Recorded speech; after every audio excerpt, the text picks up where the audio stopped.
If you've been watching the news, you've probably seen pictures of this man. His name is Alex Murdaugh, and he was once a successful attorney in South Carolina. Alex Murdaugh was just indicted for the murder of his wife and son, Margaret Maggie Murdaugh and Paul Murdaugh.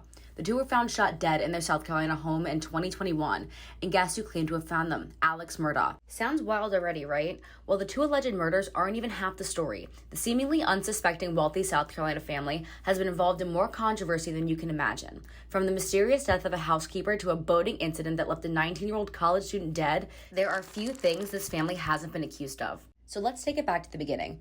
The Murdaugh family has been practicing law since the early 1900s. The family served as solicitors, i.e. expert lawyers that provide legal advice, for the 14th Judicial Circuit in Beaufort, South Carolina for more than 86 years. Things started to go downhill for the prestigious family after one of Alex Murdaugh's sons, Paul Murdaugh, crashed a boat, killing a 19-year-old. In February of 2019, then 19-year-old Paul Murdaugh took his family's boat out with 5 of his friends. According to investigators, the group was drinking. Hospital staff reported Paul's BAC was 0.24, 3 times the legal limit.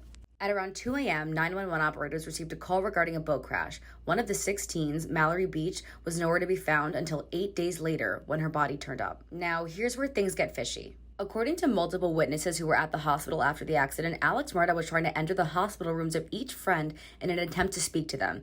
A security guard at the hospital said he heard Alex say, "She's gone, don't worry," while on the phone. 1 month after the crash, Mallory's family filed a wrongful death lawsuit. Weeks later, on what would have been Mallory's 20th birthday, Paul was arrested and charged with causing serious bodily injury and boating while drunk, resulting in death. Unsurprisingly, he pleaded not guilty. 2 months later, he was released on a $50,000 bond. Unfortunately, Mallory's family wasn't able to bring Paul to justice because he was later killed. The suspect, his own father. 2 years later, on June 7, 2021, 911 operators got a call regarding 2 people who were shot at a residence in Islandton, South Carolina. The caller, Alex Murdaugh. He was reporting that his wife and son were shot to death. At the time, cops had no suspect or motive. But Alex, he was only getting started. 3 months later, on September 4th, news broke that Alex had been shot in the head by an unknown man, but survived. According to his attorney, it happened while he was changing a tire.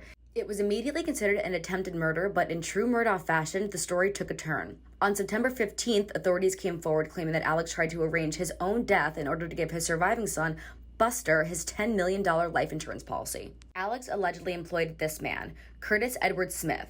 According to Smith's affidavit, Alex instructed him to shoot him in the head and even gave him a gun. Alex's team tried to push out a story saying that he wasn't in his right mind due to drug addiction following the death of his wife and son, and that the failed plot was an attempt to take care of his only surviving son.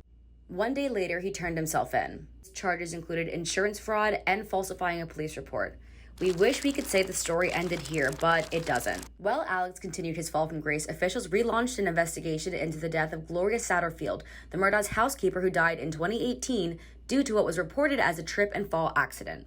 According to a civil lawsuit from Gloria's sons, the family hadn't received a penny from an insurance payout in connection to her death. See, after her death, Alex Murdaugh himself told her sons to sue him, the attorney he suggested they use, his college roommate and godfather of his sons, attorney Corey Fleming. Alex's insurance company agreed to pay the family more than $505,000, but what happened to the money? According to Gloria Satterfield's family, Alex pocketed the money himself. That led to his arrest on October 14, 2021, and finally we see some justice being served. Murdaugh was charged with misappropriating insurance settlement funds and the death of Gloria Satterfield. In June 2022, investigators announced that they would exhume Satterfield's body after a coroner told officials that they found inconsistencies surrounding her death. But they didn't actually say when that would happen. We're still waiting. And oddly enough, there wasn't even an autopsy performed. Meanwhile, the charges against Murdaugh just kept coming. From November 2021 to June of this year, Alex Murdaugh was hit with more than 80 total charges, including financial misconduct and computer crimes. And that brings us to today. Well, sort of. That brings us to July 14th. That was the day Alex Murdaugh was indicted for the murder of his wife and son.